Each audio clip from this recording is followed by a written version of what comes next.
In the aftermath of the invasion of Iraq in 2003, Saddam Hussein was captured, the man who ruled the country with an iron fist, and then he was executed by the new Iraqi government. But despite what most people believe, taking out Saddam wasn't the problem, taking out his political party was. In June 2003, the US-led Coalition Provisional Authority of Iraq banned the Baath-Partei and all its members. This was the most ill-conceived decision in the whole invasion of Iraq affair, as it completely upset the fragile balance of power that existed in the Middle East. My name is Shirvan and welcome to Caspian Report. With this ban, every public sector employee who was affiliated with the Baath-Partei was removed from position and was banned from any future employment in the public sector. But in a totalitarian state as Saddam's Iraq, being a member of the Baath-Partei was more a necessity than a choice. It's like saying that the Soviet Communist Party and all its members should have been banned from the public sector when the USSR collapsed. So what happened in Iraq was that thousands of experienced people were blocked from participating in the new government, people such as doctors, professors, bureaucrats, etc. But perhaps the most important change was that the ban effectively dismantled the Iraqi military and security apparatus, because everyone there was a member of the Baath-Partei. Back then, the US thought that this was necessary to create a new Iraqi government from scratch. But what it really did was create a void of power, a void that was quickly filled by Iraq's Shia Muslim majority with the strong support and coordination from neighboring Iran. So what really happened was that the US attacked and occupied Iraq, passed the legislation, and then immediately lost the country from right under its nose to Iran. We discussed the rise of Iranian geopolitics and more in a previous Caspian report. For the local Sunni Arabs, it meant that they lost their country to the Shiites, the same people which the Sunnis oppressed for decades during the rule of Saddam. And now that the Shia Arabs were in control, it was their turn for vengeance. So in the last decade, the new Shiite government of Iraq under the leadership of Prime Minister Nouri al-Maliki consolidated its power and excluded the Sunnis from the decision-making process. The situation only worsened with the withdrawal of American troops in 2011. Al-Maliki's government started targeting Sunni politicians and public figures. In short, the new Iraqi government was turning into an autocracy. The Sunni Arab population felt oppressed and urgently needed a change. That change came in the form of the Arab Spring and the crisis in neighboring Syria. Back in 2011, when most people were still hoping for the Arab world to turn to democracy and liberalism, at Caspian Report we discussed the rise of jihadists and extremist organizations and movements that would ultimately hijack the revolutions. It takes a while for humans to come to terms with reality, but it eventually did. You see, the longer a rebellion lasts, the more extreme it gets over time. So what started out as peaceful demonstrations in Syria turned to violence when the opposition received political support from the US and its regional Sunni allies. It should be noted that at the time, most of the American analysts believed that al-Assad's government would be overthrown, much like Libya's Gaddafi. So this was a geopolitical gamble that the US, Turkey, Saudi Arabia and other allies were willing to take. It turned out this was yet another poorly planned decision.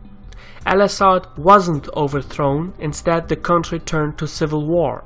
So the US and its allies covertly and to a certain degree overtly supplied the Syrian opposition with military equipment.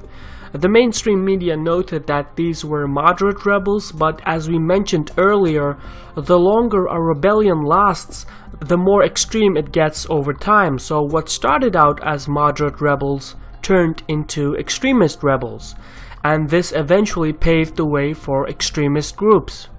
What you have to understand is extremist organizations are born in chaos and they thrive in chaos, whilst stability is their death. The leader of the Al-Qaeda-affiliated Islamic State of Iraq, Abu Bakr al-Baghdadi, saw an opportunity to intermingle the Syrian civil war and the boiling pot that was the Sunni region of Iraq. So he devised a plan to exploit the Sunni-Shia animosity. Al-Baghdadi's plan involved expanding his operations into Syria. So in 2011, he sent one of his most experienced commanders, Abu Muhammad al-Julani, to establish a new sub-Al-Qaeda organization in Syria. Al-Julani, being Syrian himself, quickly expanded his Syrian-based group within a short time. A year later, this organization became better known as the Al-Nusra Front, and it was considered the most effective rebel force in Syria. But back in Iraq, al-Baghdadi still needed to intermingle the Syrian civil war with the Sunni-Shia split in Iraq. So in April 2013, al-Baghdadi announced that the Al-Nusra Front, which he helped to establish, was now part of his domain under the name Islamic State of Iraq and Syria, or ISIS for short. Obviously, the leader of the Al-Nusra Front, Al-Julani, wasn't too happy with this and thus fiercely denied this merging.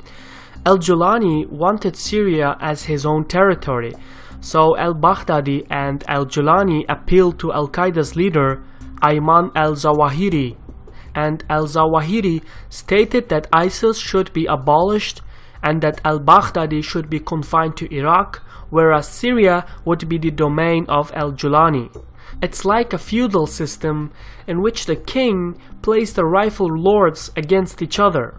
So what happened next was that al-Baghdadi dismissed al-Zawahiri's ruling and instead moved to attack the Al-Nusra Front from the back whilst the Al-Nusra Front was engaging al-Assad's forces. And it worked. Al-Baghdadi took control over Al-Julani's HQ in Syria and subsequently took over 80% of Al-Julani's foreign fighters. Al-Zawahiri was furious and broke off relations with al-Baghdadi, and Al-Julani declared his own emirate domain in Syria. So the breakoff between ISIS and Al-Qaeda is a political schism within Al-Qaeda. It has nothing to do with ISIS being too extreme or whatsoever. Anyway, while al-Baghdadi was plotting against his former commander Al-Julani, he was also increasing attacks on civilians in Iraq. These attacks focused on both Shia and Sunni civilians, and as we mentioned earlier, there was already serious friction between these two groups. All ISIS had to do was escalate the situation and drive Iraq towards a new civil war. We talked about the activities of ISIS in Iraq in a previous report back in September 2013. The whole point of the civil war was to create chaos, and from chaos rises the extremist factions, and once the civil war ignited, ISIS would rise as the dominant faction, as the glorious defenders of Sunni Islam. ISIS achieved exactly what it wanted, and that is where we are today. Think of this as a jihadist version of Hitler's Reichstag fire. By manipulating the Sunni-Shia split of the Iraqi society, ISIS was able to rapidly expand throughout the Sunni Arab region of Iraq. Again, this was because the Sunni Arab population did not resist ISIS, but instead welcomed them as a counterbalance to the Shiite rulers of the country. And it's also the reason why the Iraqi military forces abandoned their outposts and positions, because the army would be fighting not just ISIS, but the entire Sunni Arab population. All of this means that ISIS is not the real problem. You can destroy ISIS, but if you don't solve the core problem, another extremist militant faction will rise and replace what was destroyed. The relations or lack of relations between the Sunni and Shiite communities, that is the core problem, and that is where the solution lies. In the next Caspian report, we will take a look at the feasibility of Washington's anti-ISIS coalition. We will also discuss the exact purpose behind the airstrikes, and we will talk about more pragmatic solutions to solve the threat posed by ISIS. For now, thanks for watching Caspian Report. My name is Shirvan, and I hope to see you in the next report. Sağ ol.